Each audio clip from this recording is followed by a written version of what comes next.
Sahabat kasih pendapat. Saya ada pendapat ya Rasulullah. Apa pendapatmu? Kita akan berkemah di lokasi ini, tempat oase, tempat air di gurun. Karena dengan menguasai oase, musuh akan kehabisan air minum. Karena mereka datang 500 km dari kota Makkah, Madinah, dan sampai di Badar. 2-0 musuh kalah sebelum perang. Apakah Nabi ketika itu datang anak buah sahabat, ya Rasulullah, ini saya ada ide kamu jangan pakai, saya cukup dari Jibril aja. Nabi sebagai pimpinan mendengar saran dari bawahan, padahal dia menerima wahyu dari Allah Subhanahu wa taala. Poin yang ketiga,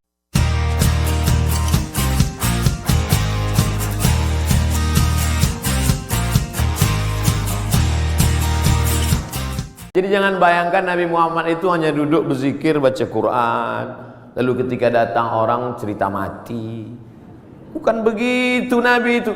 Nabi itu panglima perang, strateginya luar biasa.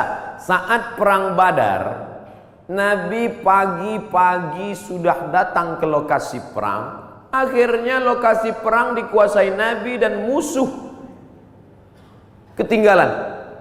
Kenapa Nabi awal datang menyusun pasukannya di tempat matahari terbit. Karena Nabi pasti duluan, karena sebelum azan subuh dia sudah tahajud, badannya sehat. Habis tahajud witir, habis itu sholat subuh, langsung dia susun barisan. Datang pasukan musuh, sudah kehabisan tempat, sudah di booking duluan. Nabi susun barisan di matahari terbit. 1-0 sudah kena. Kenapa? Karena kalau disusun pasukan di matahari terbit, maka mata musuh silau. Mata yang silau tidak nampak di mana anak panah, di mana tombak, di mana pedang. 1 sudah kalah. Lalu kemudian dari mana Nabi tahu jumlah pasukan? Tempat mereka berkemah, datang seorang sahabat. Ya Rasulullah, ya, apakah ada wahyu turun di mana kita berkemah malam ini? Tidak ada wahyu. Datang sahabat kasih pendapat. Saya ada pendapat ya Rasulullah. Apa pendapatmu? Kita akan berkemah di lokasi ini, tempat oase, tempat air di gurun. Karena dengan menguasai oase, musuh akan kehabisan air minum. Karena mereka datang 500 km dari kota Makkah, Madinah, dan sampai di Badar. 2-0 musuh kalah sebelum perang. Apakah Nabi ketika itu datang anak buah sahabat, ya Rasulullah, ini saya ada ide kamu jangan pakai, saya cukup dari Jibril aja.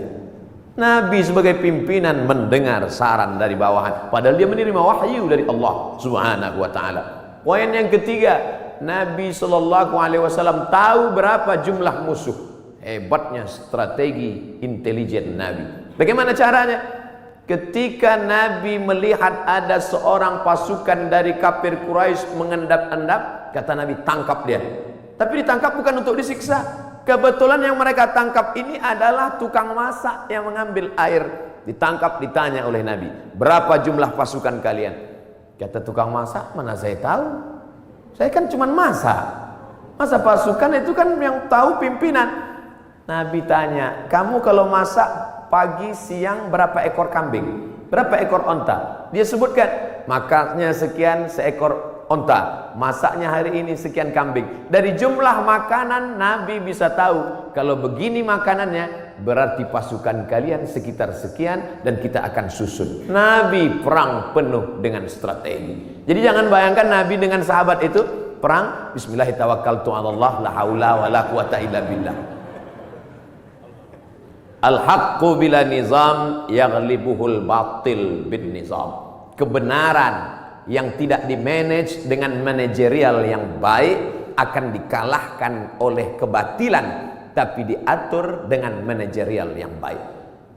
Nabi strategi cari tempat, dia menang. Strategi awal susunan barisan, dia menang. Strategi berapa jumlah pasukan musuh, dia menang. Setelah siap strateginya, baru dia berdoa di tengah malam. Saat dia berdoa itu dari Isya sampai subuh, datang Abu Bakar tengah malam mendekati Nabi. Hasbuka ya Rasulullah, wahai Nabi Muhammad, cukuplah berdoa itu, berhenti, doamu pasti dikabulkan Allah. Tetap dia berdoa sampai subuh. Lengkap persiapan mental, spiritual, kecerdasan intelijensia otak, dengan kelembutan hati berdoa. Hari ini orang hanya berdoa tanpa berusaha. Berusaha tanpa berdoa, sombong. Berdoa saja tanpa usaha, pesong. Pesong bahasa Melayu gila.